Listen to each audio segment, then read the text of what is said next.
Thanks very much, Jerry, and it's nice to come back to the Latrobe Valley, somewhere that I spent a lot of time in my former career, and I'm reminded that if I spent nearly 8 years at ESAA this week, I've spent 8 years at the Institute, and that might be quite troubling, actually. It may mean I'm about to move someplace else, but in this case, that would be the board moving me on, and I hope that's not the case just yet.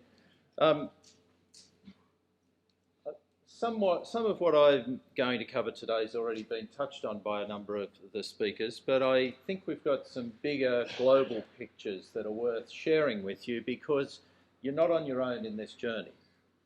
So what is the Global CCS Institute? Well, we're enjoying our 10-year anniversary at the moment. We're actually these days an international think tank. We're backed by governments, businesses and NGOs, and our mission is simple. It's to accelerate the deployment of CCS globally. We're a member-owned company. We're headquartered in Melbourne, but we also have offices and staff in Washington, DC, London, Brussels, Tokyo and Beijing, so we really are global. We have 62 members in total, and it's a very wide range of members. We have very large governments. We have multinational energy companies, we have technology providers, research organisations, and we do actually have a number of green NGOs who are members. We are proud to say that we were first established by the Australian government, but today we enjoy the backing of a much broader set of members, and those members are indeed our owners. So the context for us is that the Paris Agreement targets are actually very, very challenging. And you saw some of those in some of the IEA's work earlier today. And the way we view this is that what Paris actually says is that we need a new energy economy. And it's very clear that electricity is at the heart of that and that it's transformational. But we also need new zero and ultra low emission fuels. And CDR has now crept into the language, and I'm sorry about that, but this is carbon dioxide removal. It's going to be required simply because there is, in my view, and a lot of people better qualified than me, almost no chance that we're going to make 2 or 1.5 degrees on abatement action alone. We're actually going to have to take carbon dioxide directly out of the atmosphere and deal with it. Today we're not going to deal with how that comes about, but you can rest assured CCS plays a role, and there's another opportunity for this region. But I think what's exciting is that hydrogen is fast emerging as a part of this decarbonisation roadmap. And in fact, it's so new that the Intergovernmental Panel on Climate Change's very important report released last year on how to get to 1.5 degrees actually does not include hydrogen at all, because at that time there was not sufficient peer-reviewed articles to include it in their modelling. So already the 1.5 degree report is probably somewhat out of date. But hydrogen's attractive because of its zero emissions, its flexibility as a fuel. It has really big opportunities in high heat need applications. Think steel making, for example. And its energy density and its transportability features add to its attractiveness. I stole this. I stole it from Alan. But the point to this is not so much what are the components of all of this, and I'm sorry, it's actually much brighter when you print it out, so sorry. But it's really that in 2015, there was 8 exajoules. An exajoule is just such a big amount of energy, you can't begin to imagine it. 8 exajoules of hydrogen produced. And in the next 35 years, it's expected to roughly increase tenfold based on the demand that can roughly be estimated at this stage. And I think what's interesting is you get all of these new applications for hydrogen in that period. So it is clearly an incredibly important set of opportunities globally. Well, I'm sorry you can't see this so well, but what we say is CCS is significant for hydrogen production. And I want to make something really clear at this point. At the Institute, we do not see that this is a competition between technologies about how you decarbonise. every technology is required. Electrolysis is going to be vital for hydrogen production, but in our view, and the view of a lot of other analysts, it's not enough on its own, and you do need to be producing hydrogen, as it already is, from fossil fuels, but you've got to add CCS to it. And I think what I like most about this is that it actually shows the wide range of opportunities that you get when you go down either a gasification or a steam methane reforming path with CCS, because suddenly you are starting to open yourselves up for new industries around chemical production, steel plants, fertiliser production, refineries. It's not simply about the production of hydrogen, it's actually about the creation of a whole series of new industries and opportunities, often in places that otherwise mightn't be looking so attractive into the future. Something that hasn't really been discussed that much today is around costs. And this is from the International Energy Agency, actually only a few months ago, on their hydrogen study. And just so as we can be clear about this, this is the cost of production of hydrogen. It's averaged across the world. It's not specific to Australia. And what they find is that in 2018, natural gas production-based production of hydrogen is somewhere between $1 and a bit over $2 a kilogram. Natural gas with CCUS, we could talk about the difference between CCS and CCUS, but it's a little irrelevant for these purposes. It's somewhere around $1.75 to $3. Coal, but highly emissive, so we should be cautious about this, is somewhere in between those two gas numbers. But for renewables, we're going to start at $3 and go north. So as of today, actually the lowest cost to produce hydrogen is from steam methane reforming with CCUS, and we have experience of that, and we'll come to that in a moment. But Alan, once again, has been very kind to have done excellent work for me, and we're now looking forward to 2030 with a whole series of very sound pieces of analysis and some thought about what's going to happen on learning rates and how you actually move technologies forward. And this is where it gets really interesting and where I think we've got great opportunity and why you should not rule out any of the options here. Because what you see is electrolysis with renewables sits somewhere just under $3. And there are lots of ranges here for good reason. But if we just take these midpoints, they're good comparators. So about $3 for electrolysis, natural gas without CCS, a bit over $2, but with CCS, not much more. And this is largely because of likelihoods of carbon prices which are being taken into account. Coal with CCS is highly competitive.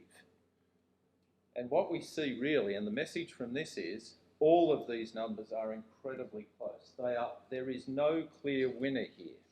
And so it's going to be a case of the particular location, the particular facility, and a whole series of what turns out here in terms of actual costs rather than model costs.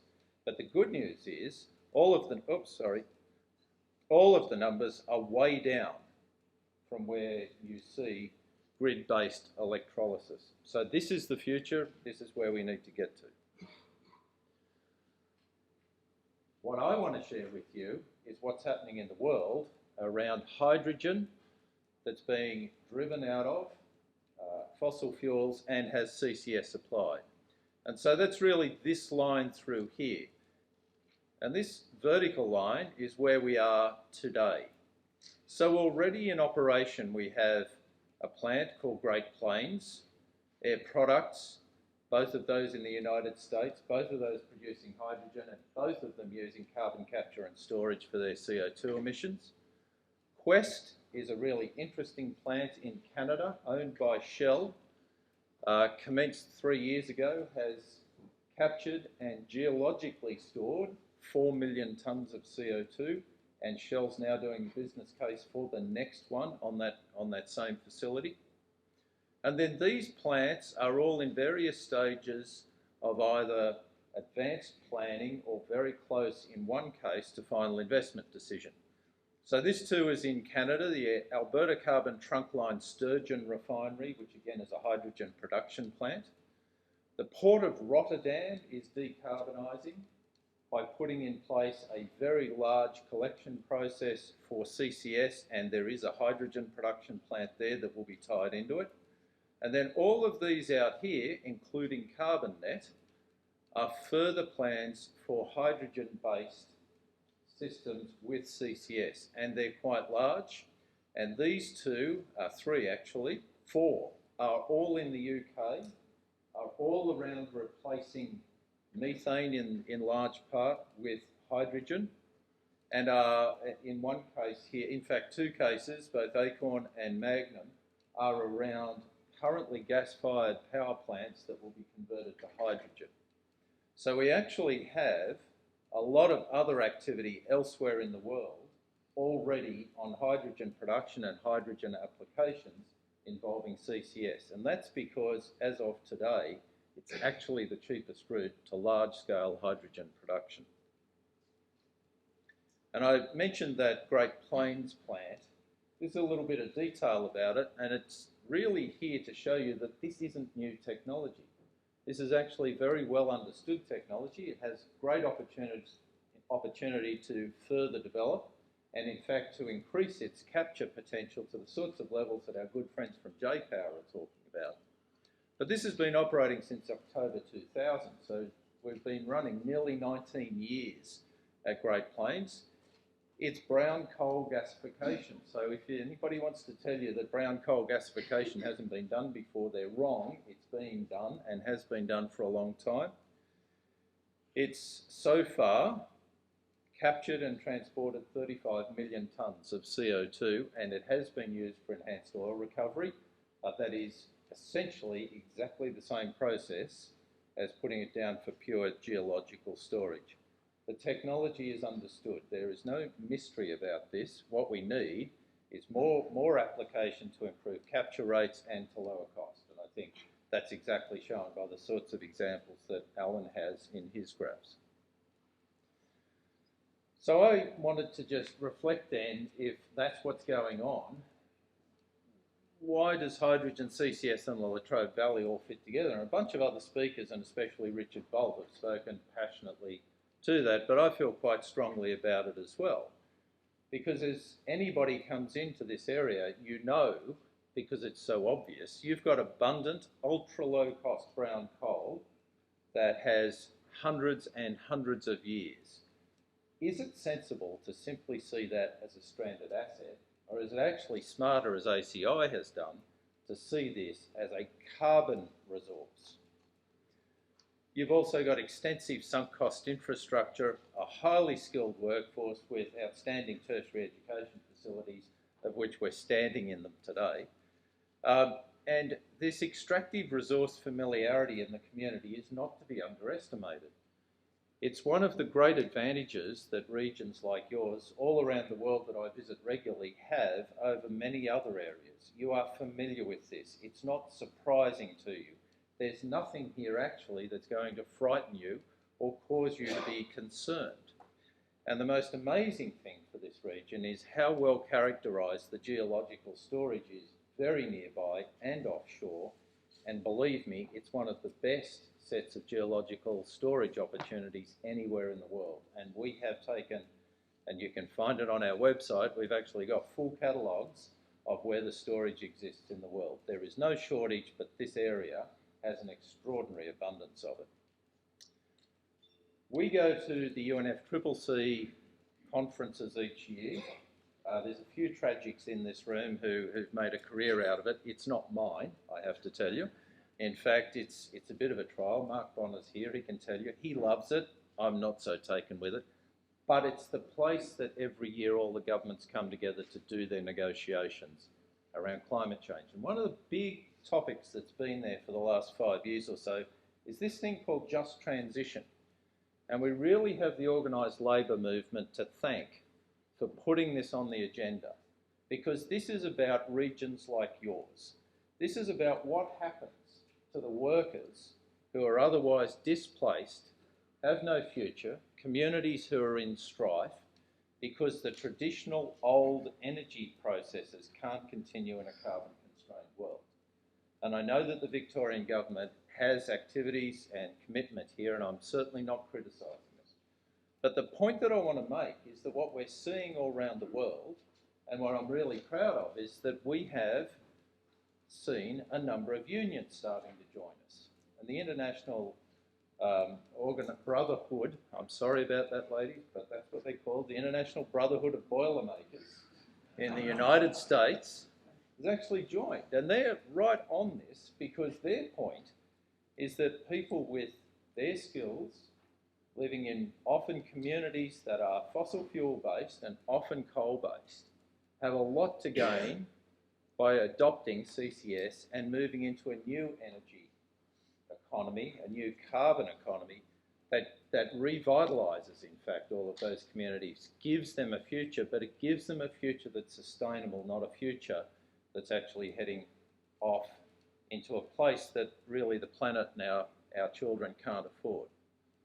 So for this community to sort of reprise, in a sense, Richard Bolt, you've really got it all.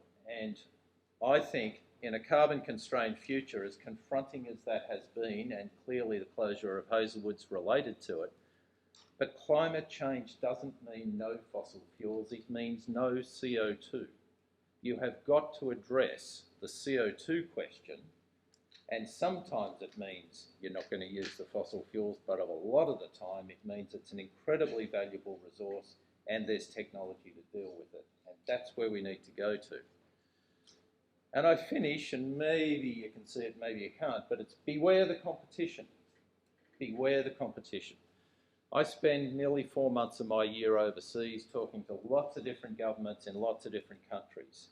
And the recurring question I'm getting now is, we'd like to talk to you about hydrogen because we think that could be a big opportunity for us.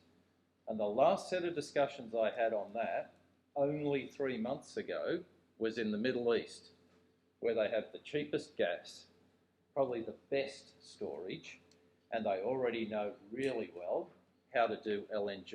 In fact, as good as it is that we're the leading LNG exporter at the moment, that will change within the next 12 months and Qatar will go back ahead of us again. The Middle East is a serious competitor. Don't underestimate them. And if we're too slow, we will miss this boat. There's lots of others that are on it as well. So thank you. Hopefully, Jerry, I've been short and given you time for questions for all of us. Thank you.